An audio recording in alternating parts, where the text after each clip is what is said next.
Bonjour, bonjour à vous.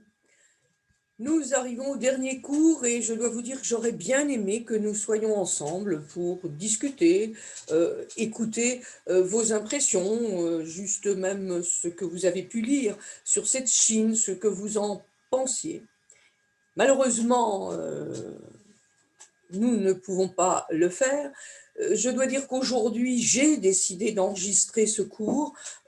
Quand je vois l'immensité du sujet, je me dis que j'aurais presque pu faire 10 cours sur le sujet, mais de toute façon, comme je n'aurais jamais trouvé de solution à la géopolitique du moment, eh bien, je vais vous présenter à travers mes lectures ce que j'ai pu ressentir. Ce que j'espère, c'est que ces cours que vous avez suivis, et je vous en remercie beaucoup, vous donneront cette espèce de curiosité de mieux écouter ou de mieux lire les articles que l'on peut retrouver dans Le Monde international, dans Courrier international et dans d'autres revues. La dernière fois, je l'ai lu tout simplement sur Le Point. Alors, cette Chine qui s'est éveillée, je vais vous la présenter, je vais reprendre des thèmes dont j'ai déjà parlé pour les remettre en place. Je vais vous montrer cette Chine qui se réveille en 2008 avec les Jeux Olympiques, rappelez-vous, et puis cette Chine qui petit à petit, puisqu'en 2013 Xi Jinping deviendra le président, eh bien, va nous présenter à travers ce président d'autres projets. Ces projets, je vais vous en parler, vous regarderez sur Internet, il y a des articles tout à fait intéressants sur le sujet. Et puis, il y en aura sans doute d'autres. Ce n'est pas terminé, les relations avec la Chine, mais je vais donc commencer aujourd'hui. Vous savez que cette Chine, on en a parlé, était devenu un pays un peu isolé, un pays qui était rural, un pays pauvre, qui était turbulent et qui était devenu turbulent même à la mort de Mao en 1976. Et cette Chine, eh bien, elle est devenue la première économie mondiale en 2014 au rythme d'une croissance sans précédent. Et je me souviens que dans les années 2000, 2005, j'étais allée en Chine et le propre guide disait c'est pas possible qu'on ait toujours cette croissance de 10%. Ça va se casser la figure. Ça se casse un peu la figure en ce moment, mais il n'empêche qu'ils ont pris une place tout à fait importante. Ce sont la volonté finalement des dirigeants chinois qui ont voulu tourner la page du maoïsme et de rattraper le retard qui avait été accumulé par le pays au XXe siècle. La Chine s'est transformée en profondeur et elle obtient des résultats économiques stupéfiants. On reprend tout simplement le drapeau de cette Chine, 1,4 milliard d'habitants, c'est le pays le plus peuplé du monde, même s'il est à peu près environ un sixième de la population mondiale. Le drapeau actuel qui représente sur fond rouge ces 5 étoiles jaunes a été hissé lors de la proclamation officielle de la République populaire, rappelez-vous, 1er octobre 1949. Je reprends des dates. Alors le dessin, le dessin comporte, il y a une grande étoile, vous le voyez, avec 4 étoiles jaunes, et ce drapeau représenterait la grande étoile, le Parti communiste chinois, et puis autour, disons, toute cette dictature démocratique autour du Parti communiste. On a les travailleurs qu'on appelle les travailleurs prolétaires, on a bien sûr les paysans, il y a toujours énormément de paysans en Chine. La petite bourgeoisie, ça veut dire les commerçants, les marchands, et puis ceux que l'on appelle les capitalistes patriotes, les lettrés en particulier en font partie, mais il faut bien sûr qu'ils adhèrent à cette idéologie du communisme. On est là, une carte administrative de la Chine.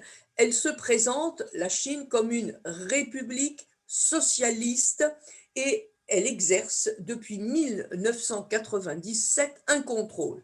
Alors un contrôle sur 22 provinces, elles sont là, on ne va pas les compter, sur 5 régions dites autonomes, sur 4 municipalités, Pékin en fait partie, et 2 régions administratives spéciales qui sont Hong Kong et Macao. Voilà la carte, enfin une présentation rapide de l'administration, la carte administrative de la Chine. J'arrive place Tiananmen, je retrouve toujours depuis 1951 ce portrait grandiose de Mao Tse-tung, et avec là, devant cette porte qui est la porte sud de la cité interdite, ce Chinois qui garde cette cité interdite, donc dominée par le portrait géant de Mao Tse-tung, celui qu'on avait appelé le grand timonier. Et on va voir que, je vous en ai déjà parlé, mais je le reprends pour ceux qui peut-être n'avaient pas écouté la dernière conférence, comment, à partir de 1976, les élites vont être, enfin avaient été décimées par la révolution culturelle. Qu'est-ce qu'il y avait? L'éducation supérieure était aussi à l'abandon. Le pays était vraiment exsangue. Et on va voir que petit à petit, eh bien, la Chine va essayer de s'en sortir, et elle s'en sort si bien que, je dirais, elle fait peur à tout le monde. Démaotisation de la Chine avec Huago Fang. Quel rôle espérait réellement lui voir jouer Mao Zedong lorsqu'il lui dit ces mots bientôt célèbres dans toute la Chine: avec toi aux affaires, je suis tranquille. C'est pas exactement ce que ça voulait dire. Il n'empêche que ce fameux Huago Fang avait plus ou moins une politique, on va dire, du juste milieu. Il avait une dévotion sans faille à Mao, mais ils vont, toutes ces caractéristiques, finalement, vont faire de lui l'homme du compromis et de la continuité. Lorsque il va en 1976 prendre la succession donc de Zhou Enlai, rappelez-vous, qui est mort aussi, il va prendre la succession au poste de Premier ministre. Vous savez ce qu'il a fait là, ce fameux Huago Fang. La première chose, un homme politique chinois, donc Mao Zedong avait choisi cet homme de compromis pour être son successeur. Ce fidèle fera néanmoins arrêter la fameuse bande des 4, où il y avait la propre femme de Mao, avant d'être peu à peu écarté du pouvoir par Deng Xiaoping. J'essaie de simplifier au maximum parce qu'autrement on ne s'en sort plus. Voilà, donc il est ce dirigeant qui va faire chuter, vous le voyez, en particulier la femme de Mao, Jiang Qing, il va les faire arrêter dès qu'il, en octobre 1976, et il va être donc, et ils vont donc chuter. Vous voyez ici Jiang Qing qui comparait, défendu donc par Zhang Ziyi, devant 36 magistrats, un public de 600 personnes, et ça avait même été présenté à la télévision, rappelez-vous, je vous l'ai dit l'autre jour. Un tournant économique apparaît. Huago Fang est à son tour mis à l'écart en décembre 1978 par Deng Xiaoping, un réformateur pragmatique qui le force à prendre sa retraite. Le voici ici, je vous ai mis de Wikipédia, mais enfin c'est la bonne base pour avoir des dates bien précises et voir un peu tout ce qu'il a fait. Deng Xiaoping va arriver là au pouvoir, alors que malgré tout, il y a toujours chez certains le culte de la personnalité de Mao qui continue. Mais lui arrive et il va, vous le voyez ici, Et peu importe qu'un chien, qu'un chat, je vais y arriver, soit blanc ou noir, s'il attrape la souris, c'est un bon chat. Et Deng, qui avait suivi les recommandations de Zhou Enlai, ambitionne de faire avancer ce qu'on appelle les 4 modernisations: industrie, commerce, éducation, industrie, commerce, éducation, militaire aussi, organisation militaire, et dans industrie et commerce sont ensemble, on va dire éducation, organisation militaire et bien sûr organiser l'agriculture. C'était un plan tout à fait ambitieux pour ouvrir et libéraliser l'économie chinoise. Donc, on avance avec celui-là. Donc, voilà, Deng Xiaoping et les 4 modernisations, je reprends. Modernisation de l'agriculture. L'agriculture va être décollectivisée, ce qui va provoquer une augmentation de la production agricole et la hausse des revenus des paysans. Modernisation de l'industrie, bien sûr. Pékin attire la technologie et les investissements étrangers, ce qu'elle a continué à faire, en créant dès 1980 des zones économiques spéciales. Elle en organise 4, offrant des avantages aux investisseurs étrangers. Elle va les attirer. Alors maintenant, on dit qu'elle passe son temps à espionner. Les attirer, les autres, ils se précipitent.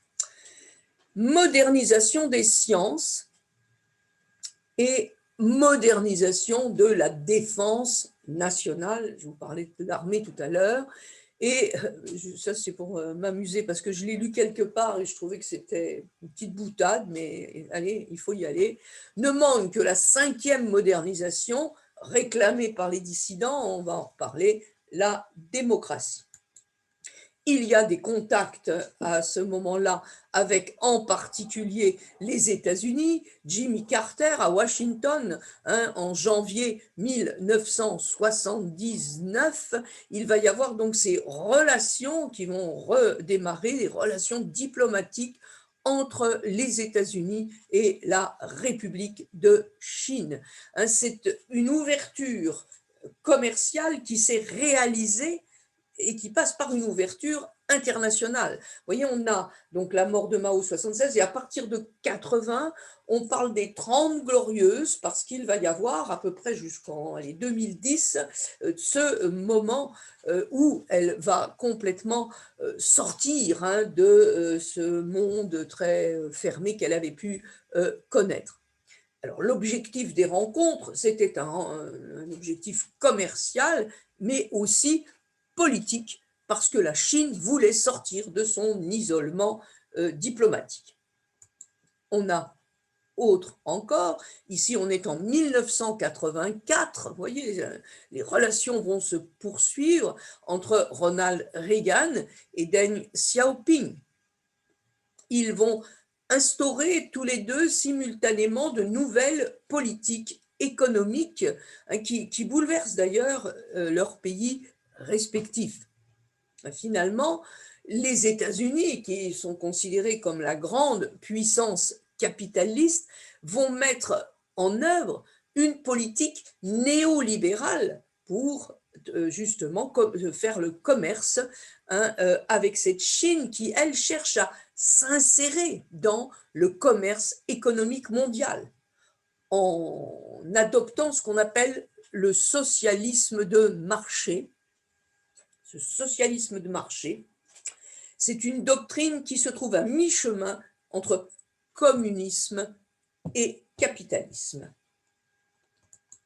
Encore, de l'autre côté, avec la Russie, vous avez la venue de Mikhaïl Gorbatchev en 1989, un mois avant ce qui va se passer sur la place Tiananmen. Il faut vous dire aussi, rappelez-vous, que c'est dans cette année 1989 que le mur de Berlin, en novembre, allait s'écrouler. Et puis, Mikhaïl Gorbatchev, vous le savez tous, avait renoncé à utiliser la force. Deng Xiaoping a été nommé personne de l'année à 2 reprises par le Time Magazine. En 1978, en 1985, sa théorie du socialisme aux caractéristiques chinoises a été inscrite dans la Constitution chinoise en 1999.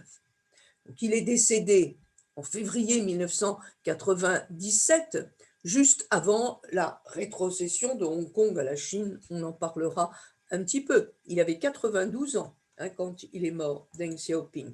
Le voici. Donc, on peut dire qu'à partir des années 80, il a lancé donc ce mouvement pour faire redémarrer économiquement la Chine par une grande dose d'ouverture. C'est une ouverture qui est restée plutôt économique que politique. D'abord, une mutation urbaine. Je pense que certains d'entre vous sont allés en Chine. J'ai eu cette chance aussi d'y aller quelques fois. Et je me suis rendu compte en 15 ans de temps le bouleversement qu'a pu connaître ce pays.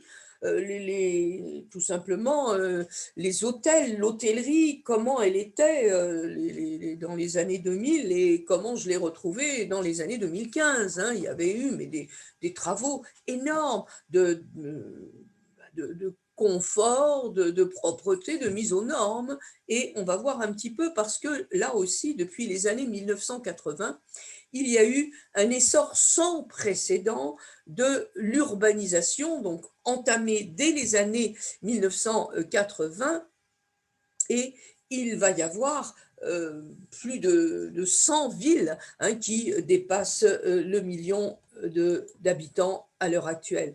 Il y a 8 agglomérations qui ont plus de 10 millions d'habitants. On parlera de Shanghai, on parlera de Pékin, on parlera de Canton. Shenzhen, c'est juste en face de Hong Kong. Chongqing aussi. Et on va voir que donc cette Chine, elle est le plus grand pays d'Asie orientale et le 3e ou 4e du monde par sa superficie. Et donc depuis 2014, dans ce monde qui est donc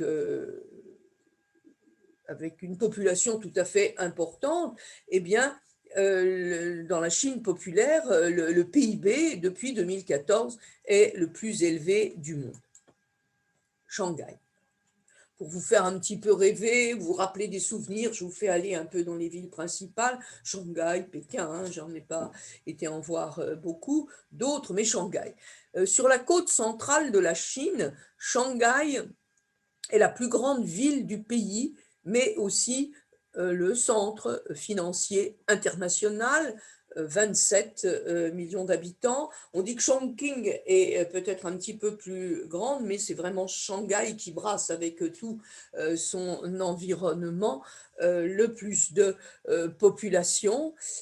En son cœur se trouve le Bund, une célèbre promenade au bord de l'eau où s'alignent des immeubles de l'époque coloniale, et puis en face de la rivière qui s'appelle Huangpu, Pudong, donc on a la tour Shanghai, 632 mètres, elle a été construite dans les années 2016 et 2015, je sais plus, et la tour de télévision Perle d'Orient qui se caractérise par ses sphères roses, je vais vous les remontrer, le vaste jardin Yu Yu Yan, c'est le jardin du mandarin Yu, qui, si vous l'avez visité, vous a laissé sans doute de très beaux souvenirs. Juste là pour vous dire qu'il y avait donc le traité de Nankin, on est en 1842, les Anglais récupèrent Shanghai, mais il va y avoir une enclave française établie dans une zone marécageuse dès 1849. Là, il y a quelques bâtisses, en particulier, c'est un hôtel maintenant 5 étoiles, c'est la villa Moller. C'était un homme d'affaires suédois qui l'a construite en 1936. Les grandes années, c'est les années autour des années 1930. Ici, encore vue d'une maison concession française, parce que ça peut vous rappeler quelques maisons bien française, vue de la cathédrale Saint-Ignace. Au début, hein, la ville ne compte qu'une toute petite communauté, une trentaine de Français. Il y a beaucoup de missionnaires jésuites, ce sont les jésuites qui ont fait construire cette église, qui est en 1847, hein, donc vous voyez très très tôt. Il y a peu de commerçants, mais petit à petit, c'est un lieu qui va attirer, et en particulier à partir de 1917, beaucoup de Russes blancs qui vont venir s'installer dans cette concession. Ici, la concession française, donc jusque dans les années 1940, c'est vraiment, elle a connu un développement spectaculaire. On va combler les marécages, tous les ruisseaux vont être comblés, les grandes avenues ont été créées. Ici, c'est l'avenue des Platanes, hein, l'avenue Joffre, hein, qui donne beaucoup de caractère à la vieille ville. Et c'est, oui, je repensais, c'est aussi à Shanghai, hein, qu'il y a eu en 1921, rappelez-vous, le congrès fondateur du Parti communiste chinois. Ici, la rue piétonne de Nankin, hein, vous avez dû aller vous y promener, mais au départ, Shanghai, c'était un petit port modeste, hein, une ville de pêcheurs et de tisserands. Elle ne semblait absolument pas promise à un pareil essor cosmopolite. Voilà encore, hein, sur 5 kilomètres, l'avenue de Nankin, qui a été autrefois la grande artère de la concession étrangère, hein, donc les Anglais, il y a eu les Anglais, il y a eu les Français, il y a eu les Américains, il y a même eu les Japonais. Et cette ville, d'ailleurs, elle a été considérée comme le symbole du capitalisme étranger, hein. Elle, après la victoire des communistes, elle sommeillait un petit peu. Le monde l'avait presque oubliée. Vous savez qu'on l'appelle la perle de l'Orient, qu'on appelle le Paris aussi de l'Orient. Et c'est Deng Xiaoping qui va, dans les années 1980, pour asseoir, hein, ces réformes économiques, va revaloriser la ville. Ici, c'est juste le musée de Shanghai, parce que si on va à Shanghai, il faut aller au musée de Shanghai. C'est un musée d'art chinois qui est donc situé sur la place du Peuple. Et on va voir, il est juste en face de la mairie, le voilà encore, hein, c'est dans les années 2013. Il y aura, de toute façon, vous lirez sur Internet, hein, tout ce que l'on raconte, comment ils ont pu cacher les œuvres, etc. Comment ça a été difficile à celui qui était le directeur du musée, hein, qui va lui aussi être d'essayer comment d'éviter que les gardes rouges ne viennent et ne saccagent les œuvres, et comment lui-même a été même emprisonné, hein. Il a été envoyé 5 ans dans un camp de travail pour les fonctionnaires de Shanghai. Ici, ce sont les escaliers. Je vous montre ici, pour le plaisir, un 16e siècle avant notre ère, une hache d'armes de bronze. Vous savez que les Chinois sont réputés pour leur travail du bronze, avec des incrustations, vous le voyez, de turquoise en forme de croix.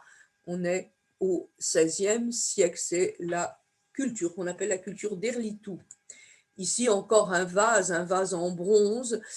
C'était on mettait des céréales à l'intérieur de ces bronzes. Alors souvent, il y a des motifs géométriques en cuivre qui viennent décorer. Là, on est au 4e siècle avant notre ère. Là, j'avance les fameux Han. Quand on parle des Han, maintenant, d'ailleurs, quand on parle des Chinois, on dit sont les Han, mais ils ont dominé, les Han, le pays entre 206 avant à 220 après. Quand on parle des Han, on pense un petit peu, hein, au royaume romain chez nous. Et il y a des petites sculptures remarquables, des objets rituels,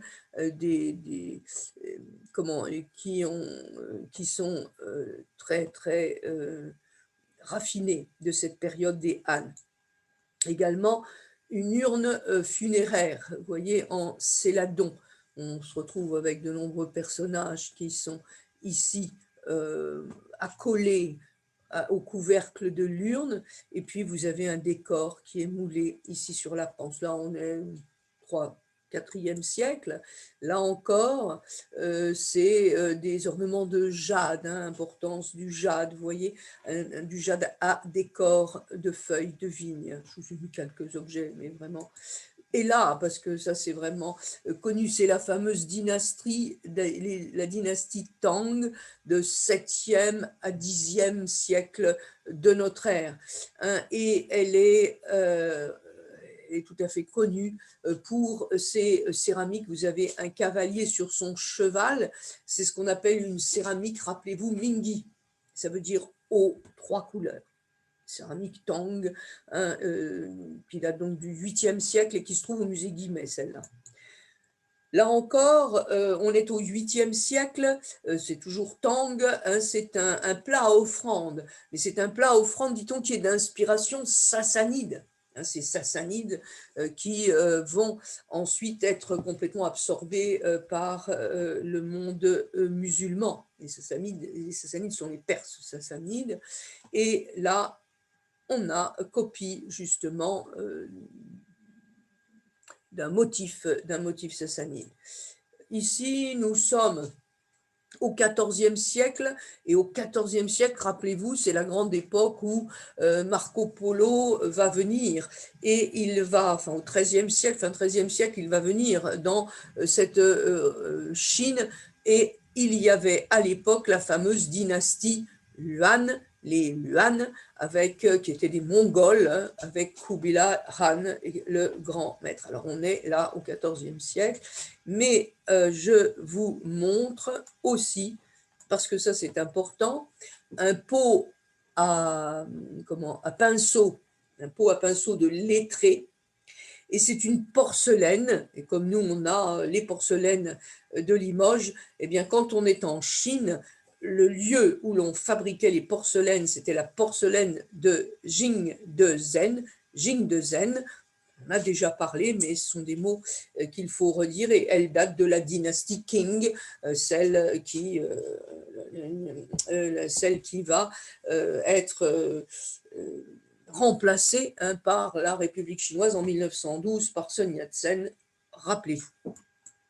Voilà, je vous disais, la tour de la télévision, on va voir ici hein, ce qu'on appelle le décapsuleur, enfin on va entrer dans un monde des tours, et avec ici, la plus grande, ici 632 mètres, voilà la perle de l'Orient, hein, et je vais ici vous montrer donc le centre mondial des finances de Shanghai, ici dans ce district donc de l'autre côté de Langpu, qu'on appelle donc Pudong, et on va voir ici celui donc des affaires. Ensuite, la tour Shanghai ici et ses voisines en 2012, et la voici terminée en 2014. Et je vous le disais, c'est la 3e plus haute structure que cette tour, et elle est à 632 mètres. C'est la 3e plus haute structure. Pour ceux qui ont un peu voyagé, la première, c'est le fameux Burj Khalifa de Dubaï, qui fait presque 200 mètres de plus, 828 mètres, et celui de Tokyo aussi, la Tokyo Sky Tree, hein, qui fait 634 mètres. Ils n'ont pas réussi à aller 2 cm pour être comme ceux de Tokyo. Donc en 2014, la voici ici. C'est donc la plus grande, la tour donc la plus grande de Shanghai. Je vous remontre ici le port de Shanghai, quelques images des quartiers, donc avec justement tout ce Pudong, hein, on le reconnaît bien, avec la grande tour de 632 mètres, et puis le décapsuleur. La Chine, pour nous, hein, je pense que vous pensez comme moi, mais c'est parce qu'il y a un ordre et une organisation qui est tout à fait rigoureuse, et on a ici une photo des soldats de la police armée du peuple à Shanghai. C'est un groupe de gendarmerie pris en photo. Ils aiment bien hein, cette communauté, ce groupe. Sont sans doute loin de l'individualisme dont nous sommes un petit peu trop dépendants quelquefois. Pudong, ici, la nuit, je rappelle peut-être à certains, ça c'est la maison de thé, des petits repas sur la baie le soir. Shanghai, donc de nuit. Encore ici, vous avez le financial, le centre financial, parce que je l'ai en anglais là, le centre financier mondial, et puis à côté, ce qu'on appelle la Jin Mao Tower. Encore ici, vue du centre-ville, avec justement le fleuve Hankou. À Shanghai, il y a en particulier cet aéroport international. On va le voir à Pékin aussi, le transport est tout à fait dynamisé. Et puis, pour vous faire un petit peu, vous faire sortir justement d'une très grande ville, mais aller dans une qui finalement était une petite ville et qui a été la capitale de l'époque des Song, je vous la montre ici, ça s'appelle Hangzhou, c'est le paradis terrestre au bord du lac de l'Ouest, Hangzhou. Et en général, quand on fait un petit tour en Chine, on essaie d'aller, si ce n'est pas à Suzhou pour voir les jardins, ben on va aussi jusqu'à Hangzhou. Marco Polo disait que c'était la ville la plus belle et la plus élégante du monde, une population qui est à peu près de 800, je ne sais pas, à peu près 8, j'arrive plus, je me souviens plus vraiment, ça m'embête, mais bon, une population qui est tout à fait importante, je ne vais pas vous raconter n'importe quoi, et on va voir peut-être que je l'ai ici. Alors, elle a été la capitale de la Chine sous les Song. Alors, les Song, ça veut dire 12e, 13e siècle. Et les Song vont avoir cette idée de construire le grand canal qui part de Hangzhou dans le sud et qui va monter jusqu'à Pékin. Et elle a donc été une sorte de terminus sud du grand canal qui part de Pékin. Ici pour vous faire un peu rêver. Et là encore, on se rend compte qu'il y a donc ces quartiers anciens, médiévaux, et puis qu'il va y avoir toute cette extension, comme je vous disais, on avance et on va faire que cette ville hein, qui donne l'impression d'être une petite ville, hein, eh bien finalement, elle aussi se modernise. Voilà encore, hein, donc c'est une ville, petite ville, considérée comme une petite ville, elle doit dépasser quand même les 8 millions d'habitants. Je ne sais plus exactement, parce que bon, ça me semble tellement important que je dis peut-être que je me trompe. Bon, enfin, elle doit dépasser les 8 millions d'habitants. Bien sûr que c'est une petite ville par rapport à Shanghai, qui n'est pas très loin, et qui en fait, où il y a 27 millions d'habitants. Alors voilà, ici c'est ce qu'on appelle l'intercontinental d'Hangzhou, je vous la remontre ici, c'est là où il y a des expositions dans cette espèce de bulle que vous voyez. Regardez les architectures aussi, il y a de la place, on s'exprime vraiment avec des matériaux qui correspondent à notre époque. Hein, vous avez ici, c'est le siège de la société Alibaba, le premier groupe chinois de vente par Internet. Là, c'est pour vous faire un petit peu rêver sur ce lac de l'Ouest. Vous montrez le hall de la gare de Hangzhou. Tout à l'heure, on en verra aussi à Pékin. Et on arrive à Pékin. Pékin, allez, 21 millions, 22 millions d'habitants. Elle est la deuxième ville la plus peuplée de Chine après Shanghai, mais il y a aussi Chongqing hein, qui est là. Et la zone urbaine, il y a quand même 18 millions d'habitants et avec l'extérieur, on peut aller jusqu'à 22. Pékin, la capitale, Beijing, la capitale du Nord, c'est donc la capitale de la République populaire de Chine. Rappelez-vous, la ville va être choisie au XIIe siècle par une dynastie qui s'appelle la dynastie Jin. J-I-N, la dynastie Jin. Celui qui va arriver un petit peu plus tard, le fameux prince mongol Kubilai Khan, de la dynastie Yuan, va faire de cette ville qu'il va appeler Dadu, la grande métropole, il va en faire sa capitale. Et puis ensuite, ce seront les Ming. Alors voyez, on commence au XIIe siècle, XIIIe siècle, à la fin XIIIe siècle, arrivent les Yuan avec Kubilai Khan, et ensuite ce sont les Ming qui vont construire la fameuse cité interdite, le temple du ciel, qui vont également réaménager complètement la grande muraille. Et on va ici voir un peu, vous avez la place Tiananmen, vous avez le stade national de ces Jeux olympiques de 2008 dont je vais vous parler, vous avez le temple du ciel, et vous avez ici le centre national des arts du spectacle. Et je pense que vous avez sans doute, si vous êtes allé en Chine, vu quelques spectacles chinois, ils sont quand même époustouflants, il faut le reconnaître. Ici, quartier d'affaires, le quartier d'affaires de Guomao, je vous montre le quartier d'affaires, je vous montre ici troisième périphérique. Je me souviens parce que je me disais, oh là là, heureusement que je ne conduis pas à Pékin quand j'étais dans le car, c'est immense, c'est monstrueux. Il y a 6 périphériques qui sont en train de construire le 7e, et le troisième périphérique, c'est le troisième qui entoure la vieille ville, le centre-ville. Et vous avez ici la rue de la Finance à Pékin, qui est le centre économique donc de la ville. Vous avez ici un centre, c'est pour l'architecture un petit peu particulière, qui est le centre technologique de Pékin.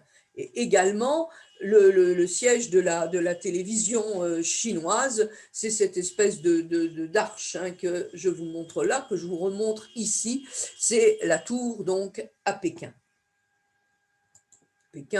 Pékin vu de nuit, donc dans le quartier dit financier de Pékin, et on va commencer de temps en temps à se poser les questions. La démocratie est-elle envisageable en Chine? Alors, bien sûr, il faudrait reprendre bien qu'est-ce qu'on appelle la démocratie, qu'est-ce que c'est qu'ensuite la démagogie, etc. Mais bon, la démocratie. Le printemps de Pékin, on est en 1989, je vous en ai déjà parlé, de cette manifestation de Tiananmen largement désignée dans une grande partie du monde par le terme massacre de la place Tiananmen. Ces événements vont se dérouler entre le 15 avril 1989 et le 4 juin 1989. C'est pour ça que tout à l'heure, je vous disais, en plus, il reçoit Gorbatchev, Deng Xiaoping au mois de mai de ces mouvements-là, et donc à Pékin, la capitale de la République populaire de Chine. Toutes ces manifestations vont prendre, vous le savez, la forme d'un mouvement d'étudiants, d'intellectuels et d'ouvriers chinois. Qu'est-ce qu'ils font? Ils dénoncent la corruption. Ils demandent des réformes politiques et démocratiques. Et cette espèce de mouvement va s'étendre à d'autres villes comme Shanghai, et ça va aboutir bien sûr à Pékin à une série de manifestations, de grèves de la faim qui sont organisées sur la place Tiananmen. Il y aura des tentatives de négociation de la part du gouvernement, mais finalement, la loi martiale va être instaurée en mai 1989 et l'armée va intervenir le 4 juin 1989. On a tous connu ces histoires, on va dire. Et il va y avoir un grand nombre de victimes civiles. Certains disent quelques centaines, d'autres quelques milliers, ça c'est selon les sources, de nombreuses arrestations. Tous les dirigeants politiques qui étaient favorables au mouvement vont être limogés ou placés sous surveillance surveillée. Il va y avoir à l'étranger, bien sûr que la répression provoque une condamnation générale du gouvernement chinois. Vous pourrez regarder sur Internet tout ce qui est dit. Alors la répression de Tiananmen, l'enjeu de la démocratie. Après plusieurs tentatives de négociation, le gouvernement chinois instaure la loi martiale et fait intervenir l'armée. Donc, le secrétaire général du Parti communiste qui était favorable au mouvement va être limogé. Et par la suite, il y aura vraiment un coup d'arrêt durable porté aux réformes politiques en République populaire de Chine. On sait que c'est le moment où le gouvernement va expulser les journalistes étrangers et donc, comme je vous le disais, il y aura une condamnation générale du gouvernement chinois à l'étranger. On va parler de choses plus gaies qui nous emmènent en été 2008 avec le logo des Jeux olympiques, avec le logo officiel des Jeux olympiques. Il va y avoir donc la Chine qui aura la permission d'organiser ces Jeux olympiques. Vous savez que les États-Unis avaient usé de leur influence depuis longtemps pour repousser l'organisation de Jeux olympiques sur le territoire chinois. Mais finalement, c'est l'administration Clinton qui va de tout son poids appuyer dans les années 1993, parce que ça ne se fait pas tout de suite, pour repousser la candidature de la Chine. Et il y a eu d'ailleurs en Chine, aux États-Unis, de nombreuses protestations parlementaires contre cette acceptation des États-Unis pour que la Chine organise donc les Jeux olympiques. Par là, vous voyez tous ces petits points qui sont maintenant, qu'on vous emmène visiter, c'est tout l'organisation donc pour aller voir tout ce lieu où ils ont fait construire des éléments comme vous voyez ici. En 2002, le gouvernement chinois avait invité des architectes du monde entier à participer au concours de design pour établir la conception du futur stade olympique. Et il va y avoir donc le projet qui va être du nid d'oiseau. Alors, je crois qu'il y avait les Suisses et qui seront là et pour organiser donc cette construction. C'est ce qu'on a appelé le nid d'oiseau. Je vous montre les débuts de la construction. Je vous continue en 2007 et on va... ça bloque ici. Pourquoi ça bloque? Excusez-moi.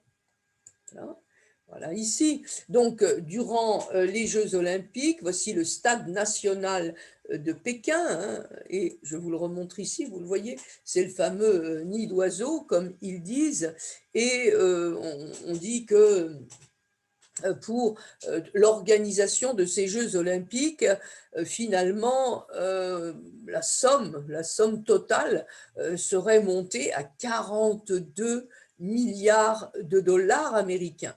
C'est le budget qui est le plus élevé de toute l'histoire olympique.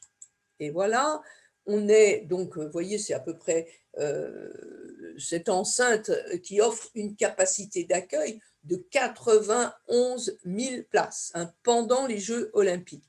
Il va y avoir 11 000 places temporaires. On en a rajouté 11 000, mais en gros, on est déjà à 80 000 places, donc par les architectes suisses. C'est Herzog et Meuron.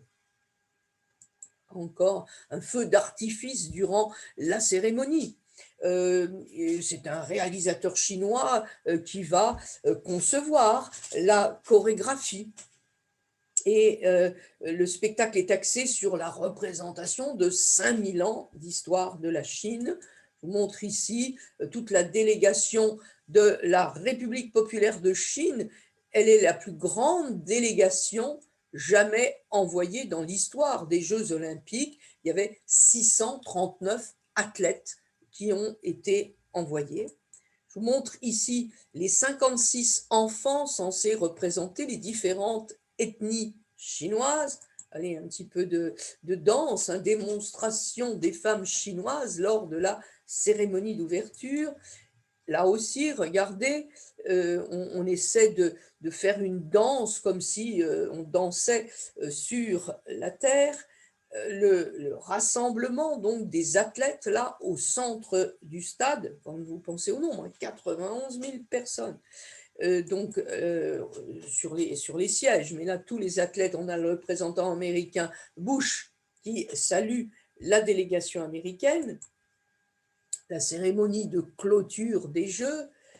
Je vous remontre ici, donc là on est en 2012, hein, mais ça fait partie maintenant des architectures qu'on va admirer. Voici ici de nuit la vue extérieure donc du nid d'oiseau. Le voilà encore, ce nid d'oiseau. Et puis ce nid d'oiseau que vous voyez là, bien devant, il y a ce qu'on appelle le cube d'eau. Le cube d'eau, vous avez compris que c'est le centre national de natation de Pékin, le water cube. Vous montre ici, il est en construction, vous le voyez, et c'est un cabinet australien qui s'en est occupé. Je vous montre ici des éléments de la façade, hein, là en bulle. On avait déjà utilisé ce revêtement en Allemagne parce que ce matériau, il permet de laisser passer le soleil pour éclairer l'intérieur, mais il permet également des effets de lumière en nocturne. Il y en a 3000 et il couvre 100 000 mètres carrés de surface. Je vous montre ici donc des détails de la structure en bulle. Hein. Donc ici, cette matière tout à fait moderne, voilà la structure en bulle du Centre national de natation. Et je vous disais, on peut, le cube d'eau de nuit durant les Jeux olympiques, on peut aussi jouer et placer les couleurs que l'on veut, ça fait partie des spectacles que vous voyez lorsque vous allez à Pékin. Ah, encore, hein, on peut, vous voyez, mettre des tons plus fuchsia, plus roses, et ça donne bien sûr des belles lumières. Donc l'intérieur, vous voyez ici du cube d'eau, il y a 6000 places hein, qui sont là après la suppression de celles qui avaient été rajoutées, mais il y a 6000 places et ça devait devenir, ce complexe, il est devenu un centre de loisirs aquatiques pour les Pékinois. Vous avez ici le Palais national omnisport de Pékin, qui se trouve là. Il y a les grandes esplanades sur lesquelles on peut marcher, admirer toutes ces architectures modernes. Le vélodrome aussi hein, de Laoshan, toujours vélodrome de Pékin. Pékin, les Jeux de la démesure, vous lirez aussi sur Internet, j'ai tout regardé, avec un coût total de 26 milliards d'euros pour 2 semaines de compétition sportive. Alors les 47 dont je vous ai parlé tout à l'heure, c'était pour tout l'aménagement, mais il y en a eu 26 qui auraient été donc utilisés pendant 2 semaines de compétition sportive. La Chine fait exploser les records. De notre correspondant à Pékin, Arnaud de Lagrange, publié, donc vous voyez, en 2008, mise à jour, vous pourrez regarder. Qu'est-ce qu'il dit? Des chiffres qui donnent le vertige, parce qu'on a 100 000 militaires, 100 000 militaires, plus encore que le stade couvert, 100 000 militaires qui ont été déployés, 70 000 volontaires olympiques qui assistent les athlètes et les spectateurs, il y en a presque un par personne, et 300 000 autres qui sillonnent aussi les rues de la capitale chinoise, pour tout surveiller et protéger aussi. Et il dit que dans cette immense Chine, eh bien, tout est affaire de nombre, de mobilisation. Mais vous le lirez et vous, comme ça, vous ferez une idée, vous aussi. On arrive fin novembre 2010, j'avance doucement, j'intègre au milieu de mon propos quelques parties plus politiques, et le fameux Hu Jintao a été élu la personnalité la plus influente du monde selon le nouveau classement publié par le magazine Forbes. Ce magazine, depuis 2016, on peut l'avoir aussi en français. Donc, il a été choisi aussi par Time 4 fois, comme faisant partie des personnalités les plus influentes. Mais là, je vous ai mis 2010. Il veut, Hu Jintao, obtenir une société harmonieuse pour laquelle il a développé avec son équipe une idée de concept de développement scientifique. Comme il voit qu'il y a des inégalités sociales qui continuent de se creuser entre les classes et les régions, cela entraîne une multiplication de manifestations sociales. Il veut absolument préserver la paix sociale. Il va essayer de faire que les impôts, en particulier pour les paysans, soient un peu moins pesants, parce qu'il les voit certaines fois très misérables. Il voudrait faire rentrer le système hospitalier dans le giron public, mais le gouvernement central a du mal à faire appliquer ses décisions à tous les gouvernements de province. Et on va voir un peu ce qui va lui arriver. Eh bien, il va lui aussi essayer de s'ouvrir à l'extérieur, et il va former avec, bien sûr, la Russie, l'Inde, le Brésil et la Chine. On est en 2009, ce groupe que l'on appelle le BRIC. On va l'appeler BRICS un petit peu après. En 2011, l'Afrique du Sud viendra y adhérer. Ce sont ces pays en voie de développement qui sont là regroupés, et vous avez ici donc Hu Jintao qui fait partie de ce groupe. On est en 2009. Je vous montre ici les 5 premières économies mondiales en 2050 qui sont mesurées en PIB national d'après Goldman Sachs. Ça veut dire la Chine, les États-Unis, l'Inde, le Brésil, la Russie. Vous voyez, on est en 2050, c'est une projection. Mais il faut noter que depuis cette étude qui a été menée en 2007, les estimations pour les pays du BRIC ont été revues à la hausse. Donc, il va y avoir encore d'autres graphismes qui seront proposés. Xi Jinping, le voici qui arrive, puisqu'en 2013, il sera élu président. Il est donc l'actuel président populaire de Chine. Il était fils d'un compagnon de Mao Zedong. Il va adhérer au Parti communiste chinois dans les années 1970. Il va y exercer ses premières fonctions en connaissant des responsabilités de plus en plus importantes, jusqu'à arriver au port du pouvoir, ça vous le savez. Et de 2008 à 2013, il est vice-président de la République de Chine sous le second mandat de Hu Jintao, et il apparaît comme le successeur désigné de Hu Jintao. Il a connu dans son enfance la proscription grâce à la disgrâce que son père a connue, et il va, à partir des années 2010, connaître une ascension ininterrompue jusqu'au plus haut sommet de la Chine populaire.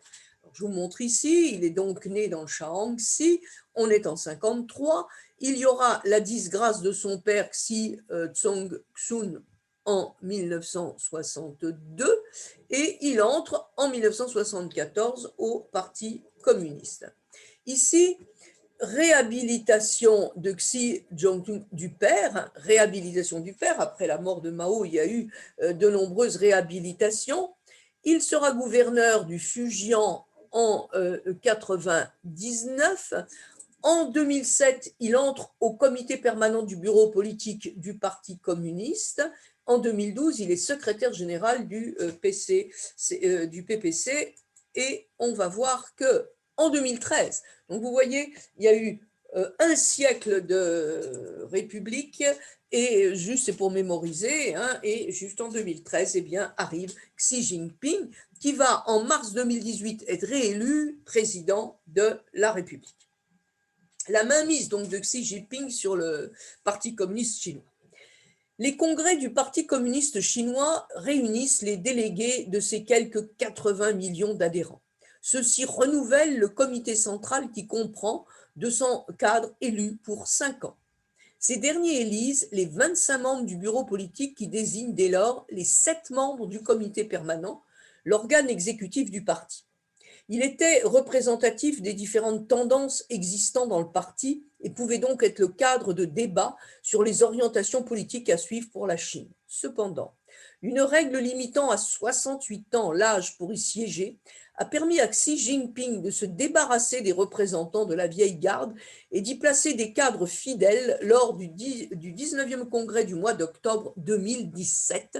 Il contrôle dès lors entièrement l'appareil du parti qui a en outre inscrit la pensée de Xi Jinping du socialisme à la chinoise à la nouvelle ère dans sa charte, l'érigeant dès lors en guide officiel. Je ne dis rien, je vous lis simplement. Donc, on voit qu'il y a une centralisation, un autoritarisme étatique qui vont croître, mais finalement, petit à petit, on a l'impression que la Chine va se placer à rebours de l'esprit de Deng Xiaoping, qui était quand même initiateur du processus de réforme et d'ouverture dans les années 1978. Et c'est cette espèce de cet autoritarisme, cette centralisation, cette évolution qui va finalement déplaire, aux États-Unis, qui va exacerber la confrontation avec les États-Unis, et il va y avoir à ce moment-là, petit à petit, l'idée d'un choc entre des modèles politiques, économiques et sociaux. Alors, je vous laisserai lire tout ça. Voilà la gare de Pékin Sud. Voilà ici 2 trains à grande vitesse. Je voulais vous montrer ce modernisme époustouflant de la Chine. Il y a, avec plus de 7000 km de voies en service, la Chine possède le plus grand réseau de lignes à grande vitesse du monde. Et je vous assure, j'ai pris le train, c'était tout à fait agréable. Un train, ici les fameux trains Fuxing CR400, il est beau, hein, l'impression qu'il va s'envoler. Encore ici, vous avez le Transrapide de Shanghai, qui est le premier train à sustentation magnétique à usage commercial du monde. Et on continue. Compte tenu de la modernisation du pays, la société civile chinoise évolue à grande vitesse et elle adopte les nouveaux modes de consommation, à l'instar des pays dits développés. On va dire, allez, des pays développés. Et on va continuer. Ici, je vous montre le nouvel aéroport international de Pékin. Qui est la plus grande, c'est l'aéroport de Pékin Daxing, et qui est la plus grande aérogare du monde. Regardez ici, c'est une vue sur le terminal de l'aéroport de Daxing. Barrage des Trois Gorges, montre le barrage des Trois Gorges. C'est un barrage sur le Yangtze. Vous voyez ici, ça c'est le Yangtze qui est là et qui va se jeter dans la mer à Shanghai, et qui est il a été mis en service par étapes de 2003 à 2013 et il a créé une retenue de 600 km de longueur. Regardez ici l'escalier d'écluse vu du sommet du barrage des Trois Gorges, et il s'agit de la plus grande centrale hydroélectrique au monde. On est là donc à peu près dans la province de Hubei en Chine. Vous verrez, vous regarderez à peu près où il se trouve sur une carte, mais c'est une des travaux, un des travaux menés le plus important. Il y a même là, vous voyez sur les côtés, il y a même des entrées d'ascenseurs à bateau qui sont placées ici, qui sont placées sur le côté. Là, c'est une petite maquette du barrage des Trois Gorges. On se dit également, attendez, je vais remonter parce que, un tournant écologique. La Chine est depuis 2000 le premier investisseur mondial dans les énergies renouvelables. La Chine produit plus d'éoliennes et de panneaux solaires chaque année que n'importe quel autre pays. Donc je vous essaie de se mettre bien au bout du jour et qu'on fasse de moins en moins de critiques. La place Tiananmen, je vais vous montrer que toujours, vous le voyez, on est en 2011, eh bien, on fête l'anniversaire, c'était le 90e du parti communiste. Il y a dû en avoir un aussi en 2021, mais je n'avais pas l'image. Quête de puissance de la Chine.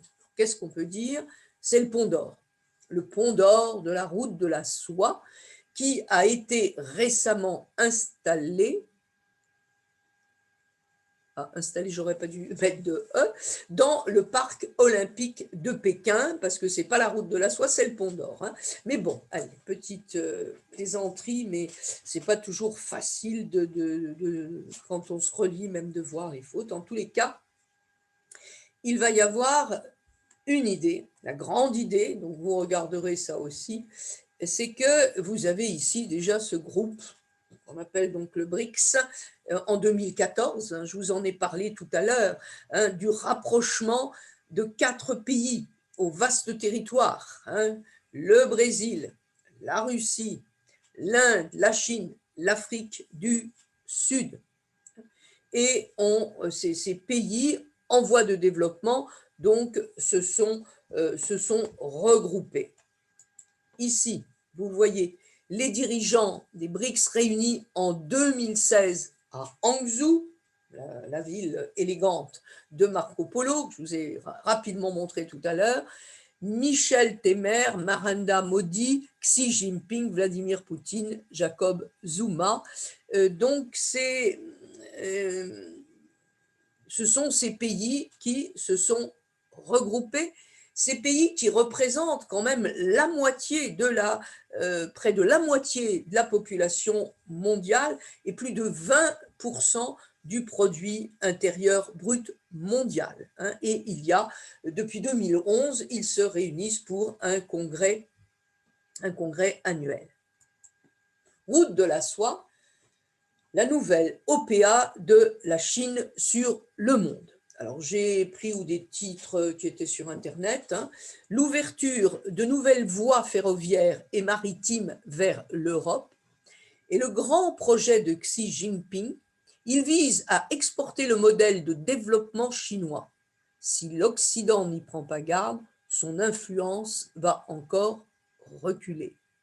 Alors on dit, il y a des milliers de kilomètres de voies ferrées, de routes, de nouveaux ports que la Chine est en train de construire pour exporter ces pays vers l'Europe, bien sûr, vers l'Asie ou encore l'Afrique. Mais ce projet, qui est là 1000 milliards de dollars, suscite l'inquiétude de certains pays européens. Et on va voir un peu, voilà les nouvelles routes de la soie, vous voyez d'où on part, c'est Chongqing souvent qui est le point de départ, et on va aller jusque, j'allais dire jusque chez nous, et on va. C'est un programme commercial baptisé Ceinture et Route, qui a été lancé en 2013, vous voyez, il venait juste d'être président, par Xi Jinping, il avait dû en rêver depuis longtemps. Et le nouveau nom est Initiative Ceinture et Route, c'est-à-dire Belt and Road Initiative, BRI, selon l'acronyme anglais, afin de marquer le fait que ce projet ne se limite pas à une seule route. Mais c'est un projet qui vise à développer, par le biais de 120 pays, de nouvelles liaisons maritimes et ferroviaires entre la Chine et l'Europe. Voilà, pour vous les montrer. Donc, on va dire que dans ces années 2016, il va y avoir une compétition, commence une compétition historique entre deux modèles de développement concurrents, avec d'un côté la Chine et de l'autre les États-Unis et les autres pays occidentaux. Et si cette rivalité est mal connue, en général du grand public, c'est son issue qui va déterminer l'avenir d'une grande partie de ce qu'on appelle l'Eurasie dans les décennies à venir.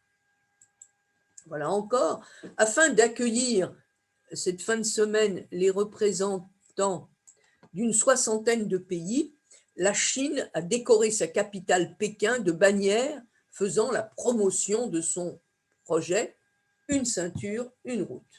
Alors, on la reprend ici, on voit mieux. Voilà, la nouvelle route de la soie, la ceinture de la route s'appelait Hobor, après il y aura encore un autre nom, il y a eu Bri, puis après il y a eu Hobor, ça veut dire toujours se lier, Hob-Or, One Belt, Hob, et Or, One Road, Hobor. Et vous voyez par la route, donc en rouge, et vous avez également par la mer, avec bien sûr des points de contact avec l'Afrique. Je vous montre ici une autre carte qui vous montre donc toutes ces idées de réseau chinois qui a été donc décidé par Xi Jinping. On dit que dans les réseaux chinois, finalement, ce n'était pas un projet qui a l'air de bénéficier d'un large soutien national. Mais ça, on est un petit peu habitué à ça. Les gens, ils vivent dans leur monde, ils se disent mais qu'est-ce que ça va m'apporter que finalement j'ai tout mon système ferroviaire ou maritime qui puisse aller jusqu'en Europe. Par contre, les politiques, parce qu'il y a aussi un sentiment hostile qui va s'élever dans de nombreux pays à l'égard des politiques qui favorisent les travailleurs chinois par rapport à la main-d'œuvre locale. Et il y a aussi parce que certains se disent que finalement c'est un effort qui vise surtout à promouvoir la Chine et qu'il y aura donc un endettement qui va être demandé dans les contrats de construction et d'infrastructure. Et en plus, là, avec cette année, depuis l'année dernière, avec cette année de Covid, ça va être très, très difficile pour les pays où la Chine s'est impliquée, en particulier l'Afrique, de payer. Et ça va sans doute poser des problèmes. Voilà également, donc ici, les nouvelles routes de l'influence. Je vous ai mis les lieux là où de ces États membres de la nouvelle route de la soie. La Chine, bien sûr, elle est là en rouge clair et les autres membres en rouge foncé. Et on se dit que, bien sûr, qu'il va y avoir une amélioration sans doute de la connectivité ferroviaire, mais il s'agit sans doute aussi d'une stratégie de développement pour promouvoir la coopération entre les pays, hein, mais c'est aussi mener, bien sûr, c'est aussi une façon de renforcer, oui, la position de la Chine sur le plan mondial.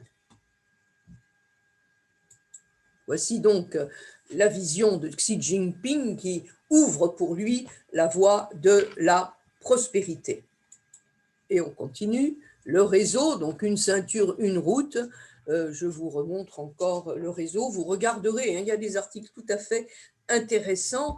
Donc cette ceinture, cette route, je vous dis, c'est financé par les prêteurs politiques. Hein, et vous savez qu'il n'y a pas très longtemps, l'Italie a accepté, hein, justement de jouer le jeu. Et il y a donc, on verra, hein, on va être en plein dans ce développement. Alors, vous avez en Afrique la ligne de chemin de fer Addis Abeba, Djibouti, de construction chinoise. Je vous montre ici. Attendez, je n'arrive plus à passer. Là encore, des ouvriers au port de Mombasa, au Kenya. Donc, c'est sûr que la Chine se dit qu'elle va pouvoir diversifier ses chaînes d'approvisionnement, créer donc ce passage entre la Chine, l'océan Indien, l'Afrique et la mer Méditerranée, et même à relier l'Afrique, hein, à de nouveaux corridors au Pakistan, au Bangladesh, au Sri Lanka, à la Birmanie. Mais il y a malgré tout, ce n'est pas si facile, hein, de s'organiser. En particulier, je vais ici vous montrer donc de construction chinoise. Enfin, les questions qui se posent, c'est comment protéger les intérêts de l'Afrique. Parce que les pays africains, on se dit, mais est-ce qu'ils sont en mesure de saisir toutes ces opportunités et d'atténuer, hein, tous les risques que peut apporter aussi cette dernière stratégie de Pékin. Donc il va falloir surveiller de près. Ici, je vous l'ai mis, vous le verrez, des articles d'éclairage, centre d'études stratégiques, vous cherchez, hein, de Paul Nantulia. Vous regarderez les articles éventuellement, si ça, vous voulez aller un petit peu plus loin. Donc, avec son initiative, une ceinture, une route, le président veut donner une nouvelle place à la Chine dans le monde.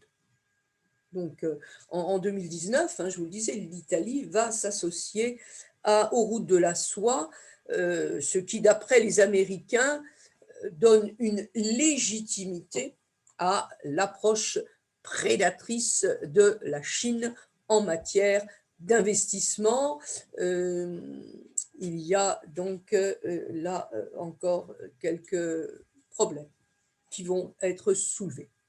Alors, les points à retenir: doté d'un budget de 1000 milliards de dollars, le projet des nouvelles routes de la soie a été lancé en 2013 par la Chine et concerne plus d'une centaine de pays répartis sur tous les continents.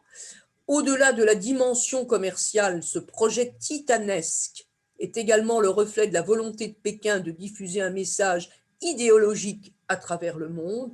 Enfin, pour l'heure, rien n'indique que les étrangers seront les bienvenus pour participer à cette aventure.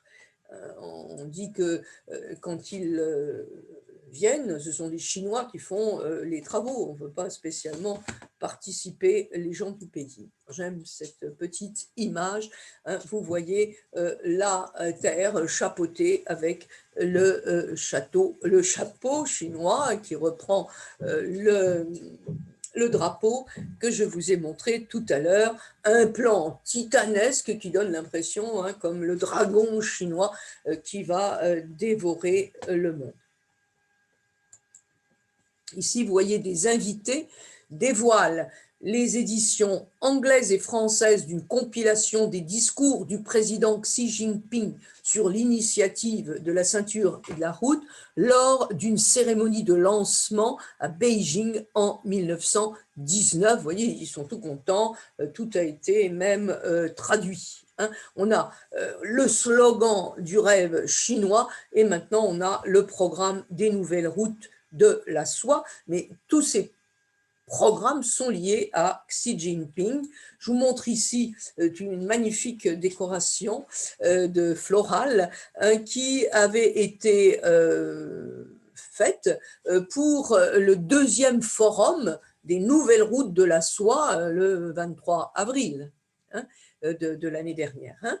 Et alors, le président chinois eh bien, va venir retrouver pour pouvoir parler toujours de ce méga projet mondial d'investissement chinois destiné, disent-ils, à construire une communauté de destin pour l'humanité.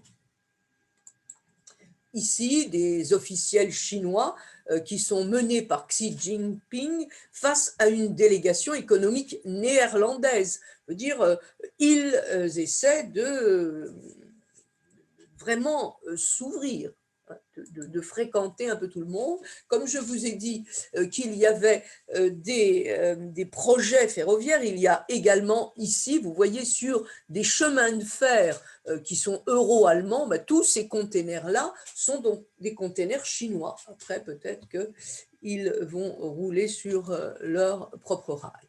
Hong Kong, il faut parler d'Hong Kong. Depuis 1997, Hong Kong est quand même toujours dans son économie plus que libérale. Vous avez Hong Kong qui possède l'économie la plus libérale du monde, hein, et Hong Kong, j'aime bien, ça veut dire le port au parfum, le port parfumé, donc ça je voulais vous le dire. C'est donc la région administrative spéciale de Hong Kong de la République populaire de Chine.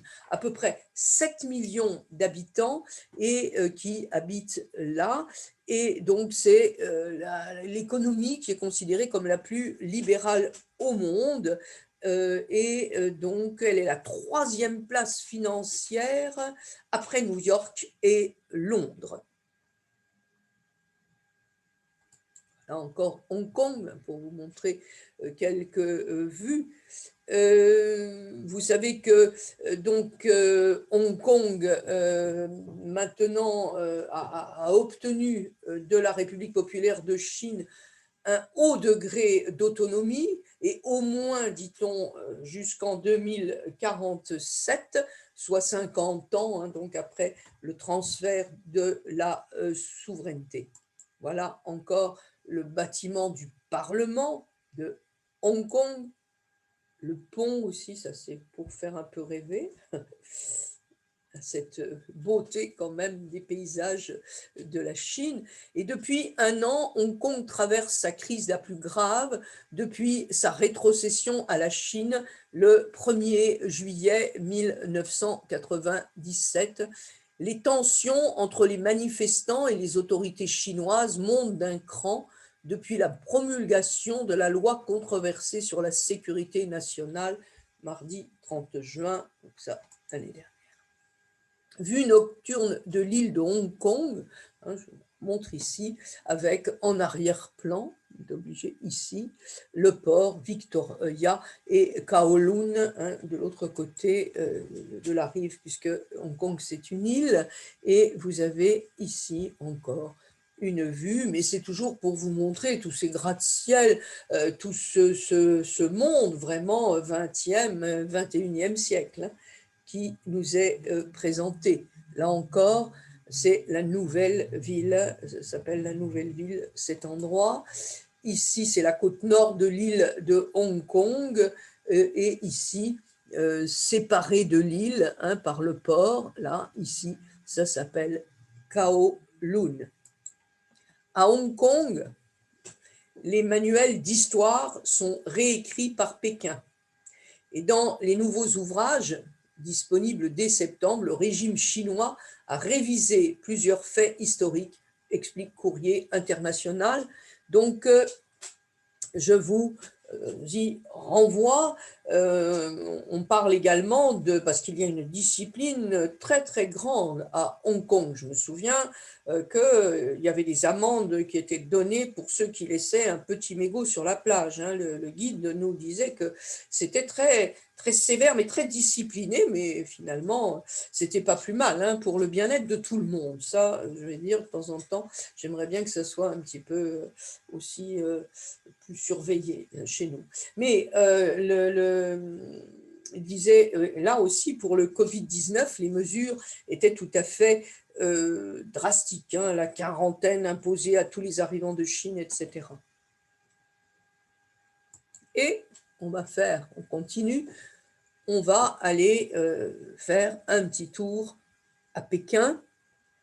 Je vous montre ici, à Pékin. On va faire un tour ici au Tibet. Je ne sais pas pourquoi je vous ai dit. Petit tour au Tibet parce que ça revient sans arrêt, les histoires du Tibet.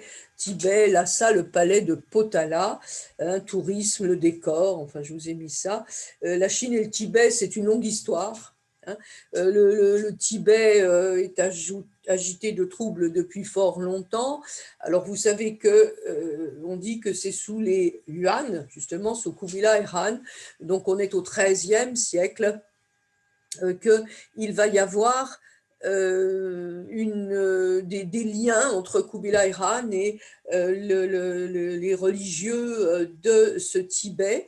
Ensuite, il y aura également des rencontres hein, avec la dynastie mandchoue des Qing. Mais finalement, il y a sans arrêt eu des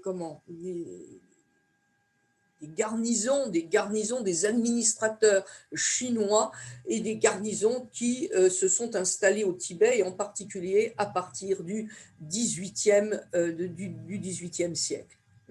Et le Tibet va devenir le centre d'un enjeu politique hein, quand on est au XXe siècle.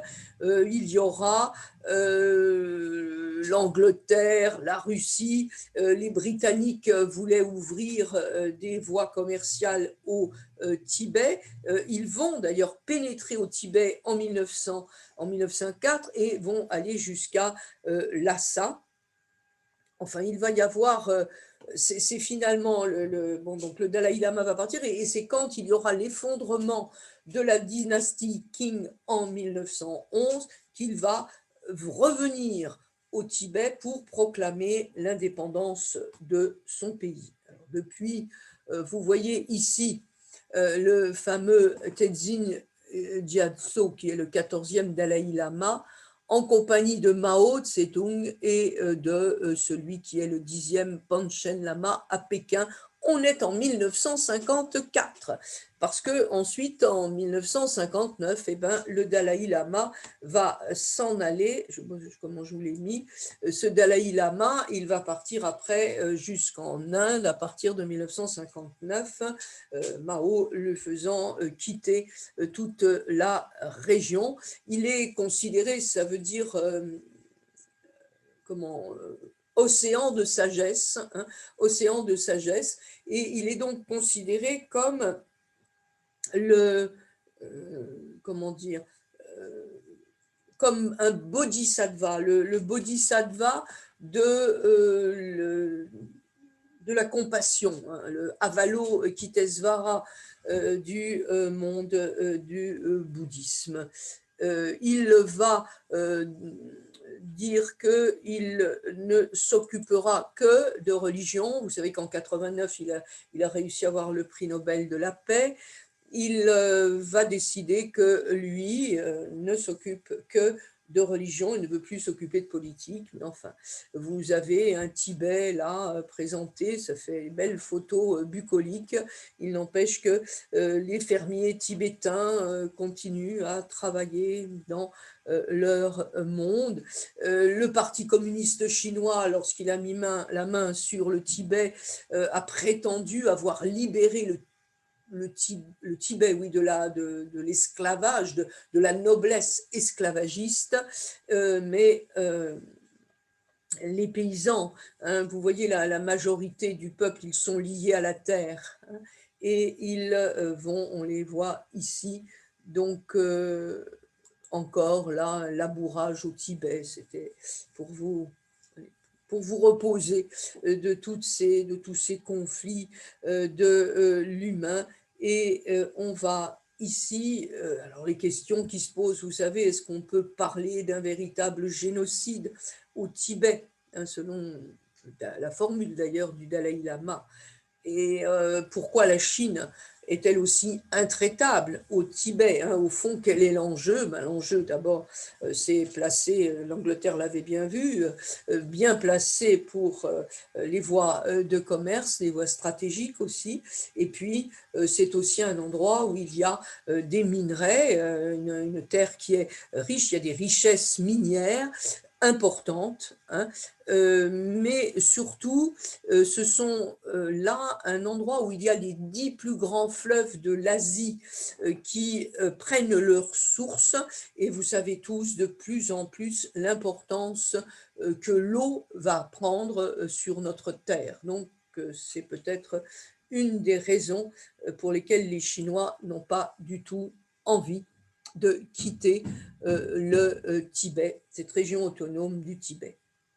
Une autre région ici, la région autonome du Xinjiang. Dans la région autonome du Xinjiang, il y a les fameux Ouïghours.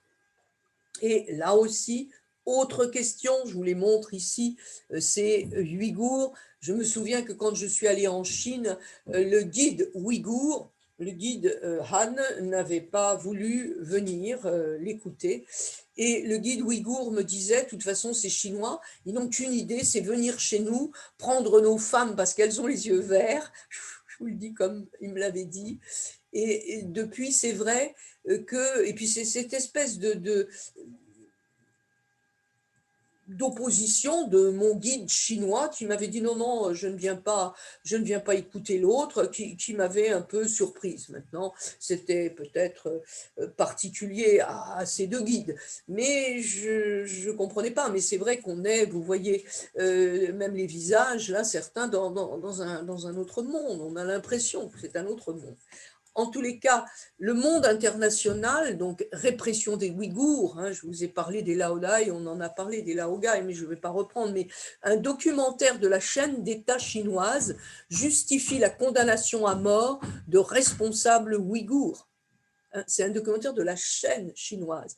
Alors ils disent, le documentaire qui a été diffusé le 2 avril, hein, ça je viens de l'écrire, vous voyez là, c'est Simon Leplat, c'est publié le 6 avril. Et le gouvernement du Xinjiang a confirmé la condamnation à mort des deux officiels assortis d'un sursis de 2 ans, une peine généralement commue en prison à vie.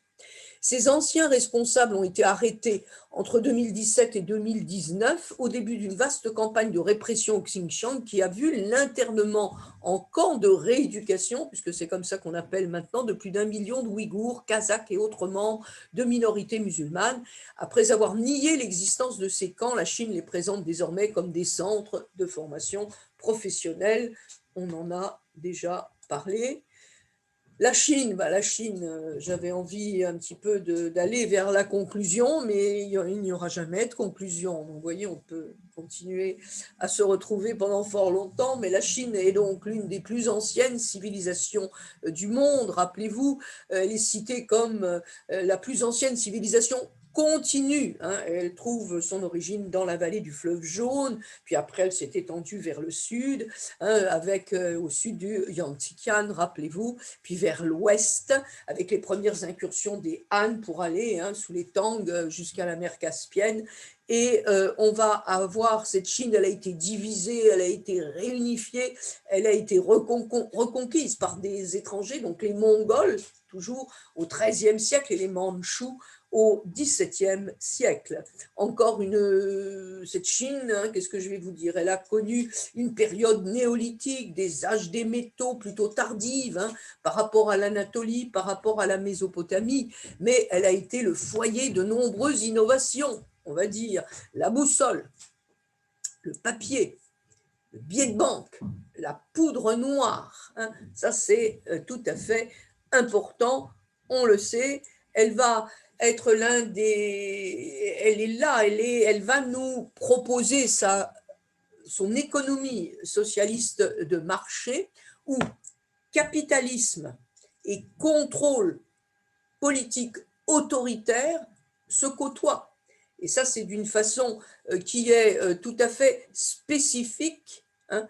Elle se considère comme un État socialiste de dictature démocratique populaire. Vous analyserez tous les mots et vous verrez que pour elle, hein, tout est basé sur l'alliance des ouvriers, des paysans. C'est sa façon de nous présenter sa nouvelle façon d'être. Alors demain, on ne sait pas trop ce que sera demain. Il y a, c'est vrai, une réorientation de l'économie chinoise qui va petit à petit conduire à un ralentissement progressif de la croissance. Là, ils ont repris à 6%, mais il y avait vraiment une chute. En plus, les pauvres comme nous ont connu ce Covid. Les experts du FMI estiment que la Chine conserve des marges importantes de rattrapage économique. Mais il va y avoir, on pense, dans 10-15 ans, un vieillissement de la population et un ralentissement de l'urbanisation, et que ces deux, c'est-à-dire le vieillissement de la population, le ralentissement de l'urbanisation, ça va freiner la dynamique actuelle. La Chine pourrait voir son espèce de potentiel de croissance descendre à 4%, ils pensent, disons, dès 2030. Et la conclusion, c'est que les dirigeants ont beaucoup à faire pour garder le cap d'une croissance durable et faire de la Chine un pays moderne et prospère.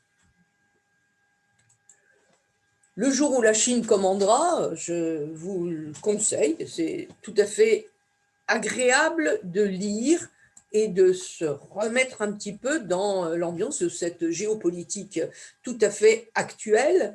Je vous montre ici le jour où la Chine va gagner, la fin de la suprématie américaine. Je vous disais tout à l'heure, il y avait deux grands pôles de façon de gouverner, de mener le monde.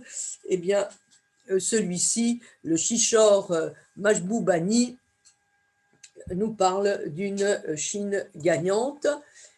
Faut-il craindre l'achat de terres agricoles par des puissances étrangères? Ça, c'était aussi une question qui touchait plus la France, que je vous pose quand la Chine s'offre quelques arpents de terre.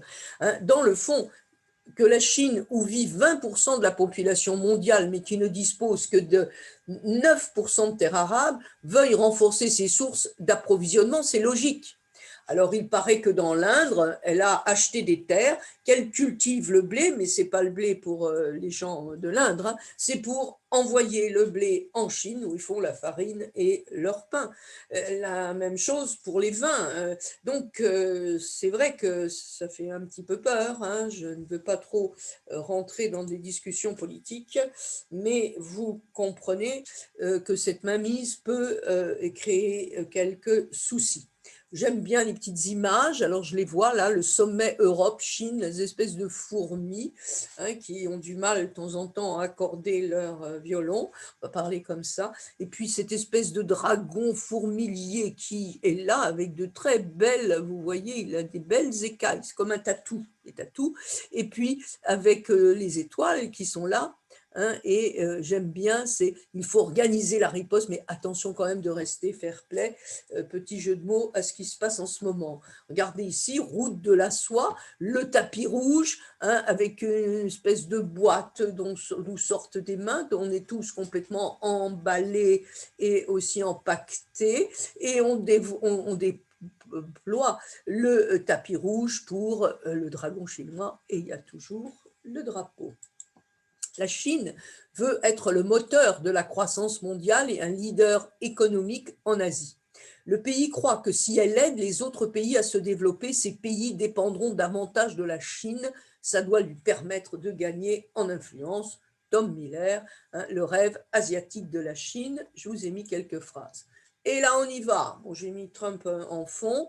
Vous avez bien sûr Biden et Xi Jinping. On dit qu'il y a une sorte de paranoïa autour de l'initiative Ceinture et Route et que cette paranoïa américaine, elle va se poursuivre sous Biden. Hein, c'est pas possible que les États-Unis acceptent ce genre de projet, hein, qui n'était déjà pas accepté. Donc, mon petit pont d'or, je vous le remontre encore ici, hein, c'est le pont d'or des routes de la soie qui est installé près du siège du forum que je vous ai montré tout à l'heure, créé là, au moment des Jeux Olympiques.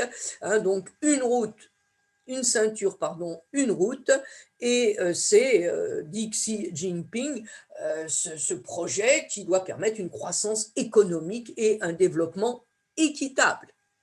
Alors, bon, on va espérer que ça sera équitable, puisque pour lui, c'est un nouveau modèle de coopération. Essayons, de toute façon, je pense que nos diplomates doivent travailler pour que ça soit le plus possible une coopération, parce que, dit Xi Jinping, nous voulons créer une grande famille pour une coexistence harmonieuse.